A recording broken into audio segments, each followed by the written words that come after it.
di awal sama di akhir atau beberapa hari awal doang baca Al-Qurannya, bagaimana bisa mencintai Al-Quran? Interaksinya saja minim sekali dengan Al-Quran.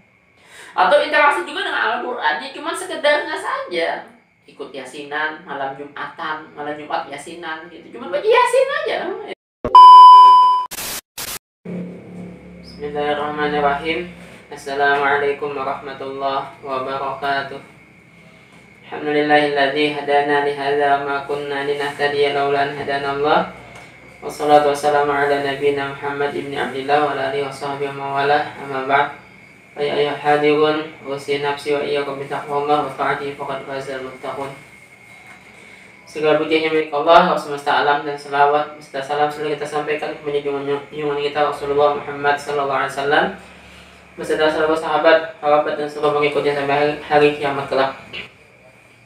Sahabat, kita lanjutkan apa yang kita bahas sebelumnya tentang bagaimana atau kenapa kita tidak bisa mencintai Al-Quran, atau cinta kita kepada Al-Quran kenapa kurang maksimal.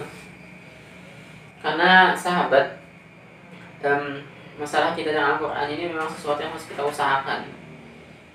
Sesuatu yang harus kita usahakan, dan dia bukan seperti cinta kita kepada anak, cinta kita kepada istri, cinta kita kepada harta. Itu cinta yang otomatis.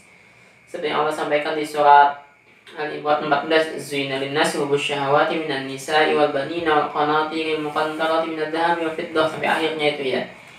Itu cinta yang otomatis kita. Kita ketika punya anak, ya otomatis kita akan cinta dengan anak. Ketika kita punya sesuatu, kita memiliki benda harta duniawi, maka otomatis kita akan mencintainya tanpa perlu kita usahakan. Nah, sementara cinta dengan Al-Quran ini bukan cinta yang otomatis. Kita nggak akan tiba-tiba ketika melihat Al-Quran, aku jatuh cinta dengan Al-Quran. Nggak mungkin kita bisa seperti itu. Nggak, jarang istilahnya orang bisa cinta dengan Al-Quran itu pada pandangan pertama. Kalau dengan anak, kalau dengan harta, misalnya kita melihat HP bagus langsung pengen, kita ngeliat rumah bagus langsung pengen, itu kan namanya cinta pada pandangan pertama ya, dengan harta. Atau kepada perempuan melihat pertama kali udah langsung tuh cinta, nah itu namanya cinta pada pandangan pertama kan ya.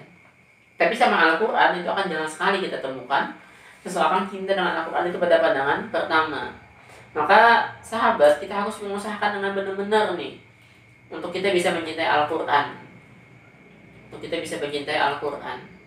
Karena ini bukan cinta yang otomatis, jadi bukan seperti cinta kita dengan dunia, tapi kita harus kita usahakan. Seperti yang kita bahas kemarin, cinta dengan Al-Quran ini kan bagian dari cinta akhirat. Jadi kita harus mengusahakannya. Sementara Rasulullah SAW memerintahkan kita untuk mencintai itu Al-Quran. Allah Ta'ala juga memerintahkan kita untuk mencintai itu Al-Quran. Karena kita nggak akan bisa berinteraksi dengan maksimal bersama Al-Quran kalau kita tidak mencintai Al-Quran. Kita akan setengah-setengah berinteraksi dengan Al-Quran. Bacanya kita nggak akan kuat lama, apalagi menghafalkannya kita nggak akan bisa konsisten, apalagi mempelajarinya cepat bosan kita, apalagi mengamalkannya akan berat kalau kita tidak mencintai itu Al-Quran. Maka kita harus menanamkan benar-benar dalam hati kita kecintaan kepada Al-Quran. Nah, sebelumnya sudah kita bahas 3 poin. Kenapa kita susah atau kenapa kita berat, kenapa cinta kita kepada Al-Quran tidak maksimal atau kurang kita mencintai Al-Quran. Sudah kita bahas 3 poin sebelumnya. Kita lanjutkan poin yang keempat sekarang ini. Kenapa kita kurang mencintai Al-Quran? Karena kita kurang merasakan manfaat dari Al-Quran itu. Kita kurang menyadari manfaat dari Al-Quran. Sahabat, ketika kita mempunyai sesuatu yang kita rasakan sangat bermanfaat, pasti kita akan sangat menyayanginya ya. Kita punya HP nih ya, kita rasakan manfaatnya. Kita bisa menghubungi orang yang kita sayangi, kita bisa menghubungi orang tua, anak, istri kita dengan HP kita. Kita bisa bermedia sosial di situ, kita bisa menghubungi banyak orang, kita bisa mengisi waktu luang kita juga dengan berbagai macam inovasi yang ada di HP. Maka kita akan sangat menyayangi HP kita itu, karena kita sadar manfaatnya begitu besarnya. Kita punya baju, kita rasa itu baju bagus, manfaat kalau kita jalan kemana, kita butuh baju itu, maka kita akan menyayangi baju itu. Maka Al-Quran, kalau kita rasakan manfaatnya, kita pasti akan juga menyayangi sekali dengan Al-Quran ini. Nah, padahal manfaat dari Al-Quran ini begitu luar biasa, begitu banyaknya. Nah, tapi banyak dari kaum muslimin tidak menyadari manfaatnya. Kadang interaksi dengan Al-Quran itu cuma sekedarnya saja, cuma sekedar menggugurkan kewajiban, cuma sekedar karena disuruh saja berinteraksi dengan Al-Quran, hingga tidak merasakan yang namanya manfaat dari Al-Quran. Padahal Al-Quran itu bisa sebagai penyembuh buat segala penyakit kita kan ya. Wa nunazzilu minal Qur'ani ma huwa syifaa'un wa rahmatul lil mu'minin. Al-Isra 82 nih katanya Allah. Dan kami turunkan agar Al-Quran di dalamnya ma huwa syifaa'un wa rahmatul lil mu'minin, penyembuh dan rahmat buat orang yang beriman. Maka kalau kita sakit, baca tuh Al-Quran. Sakit apapun kan ya, baca tuh Al-Quran. Ikhlas karena Allah akan menyembuhkan penyakit kita. Rasakan itu. Saya udah sering sekali merasakan ketika sakit, baca Quran, Allah sembuhkan. Atau seperti apa yang diajarkan Rasulullah SAW. Ketika ada bagian dari tubuh kita yang sakit, kita baca surat Al-Ikhlas, Al-Falaq, An-Nas, kita tiup ke tangan, sambungkan ke bagian tubuh yang sakit. Maka dengan izin Allah, walaupun memang bukan sekali ya, mungkin sembuh, enggak seperti minum obat asam mefenamat gitu, ketika nyeri langsung hilang, bukan. Pasti perlu proses. Allah pengen lihat mujahadah kita juga. Kita lakukan berkali-kali, insya Allah nanti akan Allah berikan kesembuhan. Manfaatnya apa juga? Hati yang tenang. Kita lagi gelisah, kita lagi marah, kita lagi sedih, baca tuh Al-Quran, cepat sekali akan menghilangkan perasaan yang gak nyaman dalam hati kita tadi. Kita lagi galau, kita lagi butuh petunjuk, baca tuh Al-Quran, akan ada tiba-tiba jalan yang terang di depan kita, menunjukkan apa yang harus kita lakukan. Kita butuh sesuatu, baca tuh Al-Quran, akan Allah tunjukkan bagaimana caranya kita untuk mendapatkan apa yang kita butuhkan itu. Baca, pelajari itu Al-Quran. Rasakan manfaatnya sahabat, maka insya Allah kita akan benar-benar mencintai itu Al-Quran. Nah, terutama lagi yang Allah katakan memang Al-Quran ini adalah pedoman hidup kita, petunjuk buat hidup kita di dunia sampai di akhirat. Kita pengen mendapatkan keselamatan, kesuksesan, kebahagiaan dunia sampai akhirat sana, maka Al-Quran lah jalannya. Hudan lil muttaqin, Kitabun anzalna ilaika litukhrijan nasa minadh dhulumati ilan nuri biiznih, mengeluarkan manusia dari kegelapan menuju cahaya. Al-Quran ini. Ya ahlal kitab qad ja'akum rasulun yubayyinu lakum katsiran mimma kuntum tukhfuna minal kitab wa ya'fu an katsir qad ja'akum minallahi nurun wa kitabun mubin yahdi bihi man ittaba'a ridwanahu subulal salam wa yukhriju minadh dhulumati ilan nuri biiznih wa yahdi minas siratal mustaqim. Jalan kepada petunjuk kepada jalan yang lurus, mengeluarkan kita dari kegelapan menuju cahaya, berikan kita keselamatan subulal salam. Al-Quran ini.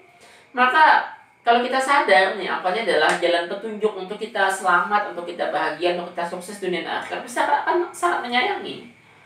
Analoginya kayak gini sahabat, kita tersesat di satu tempat yang kita benar-benar nggak kenal dengan tempat itu. Entah kita kena hiking misalnya di tengah gunung, kita tersesat. Yang kita punya cuma satu saja, kompas misalnya. Jalan untuk kita keluar dari tempat itu ada satu aja petunjuk, kompas. Maka apa yang kita lakukan dengan kompas itu pasti kita akan sangat menyayanginya. Kita akan menyimpannya dengan benar-benar, nggak akan bahkan kita lepaskan dari diri kita kompas itu. Kita akan mengingatnya selalu di mana kita taruh tuh kompas. Karena kompaslah jalan, alat untuk kita selamat dari ketersesatan kita. Atau kita tiba-tiba diculik atau kayak gimana gitu ya, ada di tempat yang kita nggak kenal, atau kita mengarungi tempat mana kita nggak kenal, kita cuma punya apa? Cuma punya peta. Maka peta itu akan sangat kita sayangi. Peta untuk kita keluar dari kesulitan kita itu akan kita bawa kemana-mana, nggak akan kita tinggalkan, dan akan kita simpan dengan baik peta itu. Kita takut sekali akan kehilangan alat benda itu, karena itu adalah jalan, alat keselamatan kita. Maka Al-Quran ini sahabat, seperti yang Allah sampaikan tadi, itu adalah jalan keselamatan kita dunia akhirat. Bukan cuma dunia akhirat, bukan cuma akhirat, dunia juga. Maka kalau kita benar-benar sadar, ini seperti kita menyayangi dengan alat kompas, peta tadi di tengah ketersesatan kita, di tengah kesusahan kita. Maka itu adalah alat untuk kita selamat. Maka seperti itu juga kita dengan Al-Quran, akan benar-benar kita sayangi, akan kita benar-benar kita simpan, kita bersamai Al-Quran itu. Kita pegang dengan kuat Al-Quran itu, karena kita sadar sekali, inilah alat, inilah jalan keselamatan kita, Al-Quran ini. Nah, kalau kita benar-benar sadar ini, pasti pasti kita akan sangat mencintai Al-Quran. Yang keempat, sahabat. Nah, yang kelima, kenapa kita kurang mencintai Al-Quran? Karena kita sendiri yang kurang berusaha untuk mencintai Al-Quran. Kita sendiri yang kurang berusaha mencintai Al-Quran. Kita saja nih ngejar, ada perempuan yang pengen dinikahi gitu kan, kita kejar, itu kita berusaha benar untuk mendapatkan apa yang kita cintai tadi. Jungkir balik itu hanya untuk dunia. Maka kok dengan Al-Quran kita tidak seperti itu? Kenapa dengan Al-Qurannya kita biasa-biasa saja? Kita tidak ada perasaan pengen berusaha untuk mencintai Al-Quran. Kalau tidak ada feel dalam hati kita dengan Al-Quran, kenapa nggak berusaha menumbuhkan perasaan itu? Kenapa tidak kita merasa kalau nggak ada rasa dengan Al-Quran, kita merasa melihat Al-Quran itu biasa-biasa saja? Kenapa kemudian kita tidak usahakan untuk tumbuh perasaan cinta itu? Dan itu bisa sekali untuk kita menumbuhkannya. Nah, selama ini interaksi kita dengan Al-Quran ya kayak gitu aja tadi, rutinitas. Atau ada yang bahkan cuma interaksi dengan Al-Quran setahun sekali. Ya bagaimana bisa mencintai Al-Quran? Baca Al-Quran cuma di Ramadan saja, di awal sama di akhir, atau beberapa hari awal doang baca Al-Quran. Ya bagaimana bisa mencintai Al-Quran? Interaksinya saja minim sekali dengan Al-Quran. Atau interaksi juga dengan Al-Quran ya cuma sekedarnya saja, ikut yasinan, malam Jumat yasinan gitu. Cuma baca yasin aja, interaksi dengan Al-Quran. Itu pun cepet-cepet. Ya gimana kita bisa mencintai itu Al-Quran? Karena kita kurang berusaha mencintai Al-Quran. Kita harus sadar nih, Al-Quran ini adalah pedoman keselamatan kita dunia akhirat. Al-Quran ini adalah pedoman keselamatan kita dunia dan akhirat. Al-Quran ini, maka kita harus benar-benar sadar kalau memang ini adalah pedoman keselamatan kita, maka kita harus benar-benar mencintai ini kitab.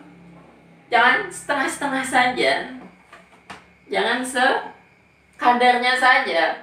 Ketika interaksi dengan Al-Quran, ya kita melihat seperti buku biasa.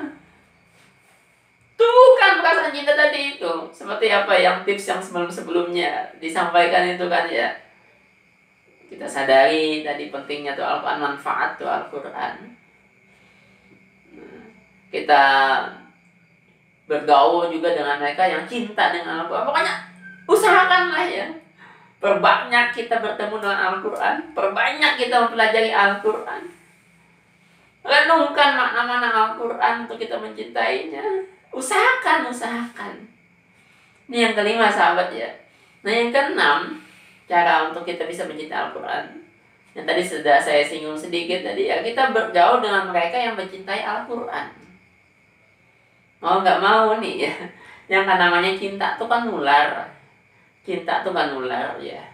Kita bergaul dengan pecinta bakso, penikmat bakso, lama-lama kita akan menjadi bagian dari orang yang juga menikmati bakso, walaupun awalnya nggak terlalu suka dengan bakso. Kita bergaul dengan orang yang suka musik dangdut, lama-lama kita akan menikmati juga tuh musik dangdut. Kita akan suka juga, ketagihan juga dengan musik dangdut. Kita bergaul dengan penuntut ilmu, lama-lama kita akan suka juga menuntut untuk belajar ilmu. Nah, kalau kita bergaul dengan mereka yang cinta dengan Al-Quran, yang hidupnya selalu bersama dengan Al-Quran, yang mendedikasikan nyawanya untuk Al-Quran, maka lama-lama kita juga akan mencintai Al-Quran seperti mereka mencintai Al-Quran. Carilah teman-teman seperti ini. Carilah teman-teman yang benar-benar mencintai Al-Quran, yang benar-benar hidupnya untuk Al-Quran. Kalau kita menemani mereka selalu, maka insya Allah cinta itu akan menular. Al-mar'u ala dini khalili, kata Rasulullah SAW. Seseorang akan sesuai dengan kebiasaan, dengan agama sahabatnya. Ini yang keenam. Nah, yang ketujuh, sahabat, untuk kita bisa mencintai Al-Quran ini, atau kenapa kita kurang mencintai Al-Quran? Karena kita membacanya atau berinteraksi dengan Al-Quran tidak dengan perasaan. Tidak dengan perasaan. Kita kurang menikmati kebersamaan kita dengan Al-Quran itu. Menghafalkannya, ngikutin target yang ditetapkan oleh pesantren atau oleh guru kita. Membacanya tertekan, harus 1 juz 1 hari. Jadi cepat-cepat membacanya.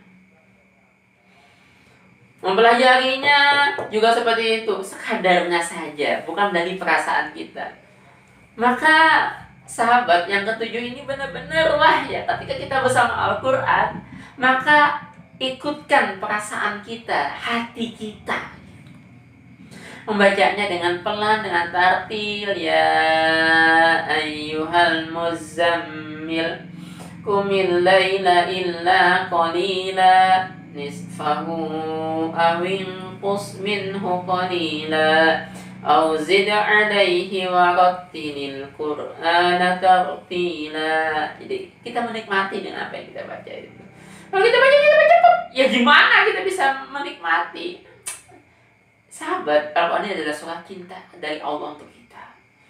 Kita baca surat cinta itu biasanya orang tua kita mengirim surat ke kita sebagai ungkapan perasaan cinta mereka kepada kita. Biasanya kita membaca jangan dengan perlahan surat cinta itu. Akan kita ulang-ulang bahkan.